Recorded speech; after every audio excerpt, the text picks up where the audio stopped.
Linda from paperboutique.blogspot.com. Today is all about boxes. I love making boxes and the Cricut makes it so easy.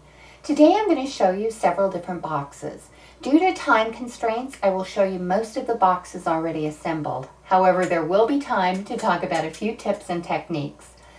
First, I'd like to talk about the Crayon Box and the Cake Box. Both of these are from the Tags, Bags, Boxes, and More cartridge. I love this cartridge and I use it frequently. As you know, this cartridge is being discontinued, so if you get a chance, you may want to purchase it. It's rapidly becoming one of my go-to cartridges. Let's start with the Cake Box. This Cake Box is so versatile and it can be used for party favors, a quick gift box, or you could put several slices together and make your own cake. For this box, I used the cake cut from the Tags, Bags, Boxes, and More on page 126. I used the blackout feature and sized it at 8 inches. The flower is from the Pagoda cartridge.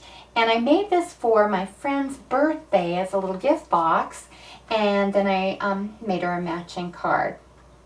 Well, let's talk about the Crayon Box. I love the Crayon Box on page 129 of the Tags, Bags, Boxes, and More cartridge. This particular box was cut at 9 inches and I used the blackout feature. I just bought the Cricut Light cartridge, Celebrate with a Flourish, and that's the cut from, the tree is from that particular cartridge. This box is perfect for A2 cards and envelopes. And like I said earlier, it was cut at 9 inches, and here's an A2 card and an A2 envelope, and it fits perfectly. Whenever I'm making a new box, I typically, for this box, will cut a prototype. This prototype has the window cut, but you don't need to worry about, doing a window cut unless you want your final product to look like that. The reason I cut a prototype is I like to be able to see where the score lines are. Because on the prototype, I leave the score lines showing. But then for this final box, I use my Design Studio Remove Contours to remove the score lines. And the reason I do that is sometimes when you're folding on the score lines, it will tend to crack. And when I'm making my folds on the boxes, I'll use my Score Pal or my Martha Stewart scoreboard. Sometimes, though, I'll end up using just a regular ruler and my stylus. Sometimes I find this, the small point of my stylus, sometimes I find this quicker than using the Score Pal, but it just depends on what box I'm making. To assemble most of my boxes, I use this particular tape, which is like a score, this is a Wonder Tape, but it's sort of like the score tape that you can buy, or I'll use a regular glue stick, or I'll reach over here and just use a tape runner. Just depends on how durable. For this particular card box, I used the score tape. But let me show you just a quick trick. If I were to make this particular box with a glue stick, I would just run my glue stick here, and I do make a lot of boxes with glue stick. And then just a trick to hold it is to use a paper clip. Once you've glued it, just to use a paper clip to hold it on the top and then to hold it on the bottom. I use a lot of paper clips, especially when, excuse me, when making the square boxes. Well, later in the video, I'm going to show you another trick with using the glue stick, or another tip. Next, I'd like to show you the purse card box.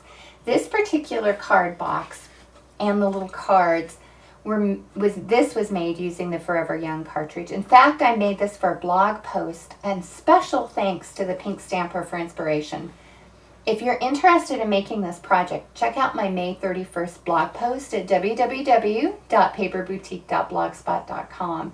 This particular purse is on page 70, and it's cut at 5 1/4 inches.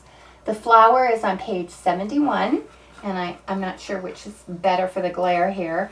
The largest flower is cut at 3 1/4. So it's just a fun little project, and then I made envelopes and lined them and cute little thank you notes to fit inside the card box. For a quick little gift or for a candy box, I use the Wild Card cartridge. This box is on page 80. I cut the box and the liner. You can adjust the size to fit your needs. Mine is cut at 7 inches. When making boxes, turn it this way, I like to use double-sided paper whenever possible. I also like to use acetate, or I use transparency to cover the window, and I don't know if you can see that with the glare. Well, I wanted to make a large box, but I also wanted to do it using my 12 by 12 paper. I didn't want to buy 12 by 24 inch paper. And thanks to my Scal program, my Sure Cuts a Lot program, and Files from SVG Cuts, I did it. This large, and I do mean large, you can see it's on a 12 by 12 sheet of paper, is from the Big Boutique Boxes collection. And I'm going to turn this so you can see it, from SVG Cuts. I purchased this collection and I love it. It comes with a large bag, a rectangular box, this octagon box, a cube, and a flat square box. This, believe it or not, this gigantic box took 8 pieces of 12 by 12 inch cardstock. And I love using my larger prints for these boxes because I typically make smaller scrapbook albums or cards, so sometimes my large prints don't get used, so it's perfect.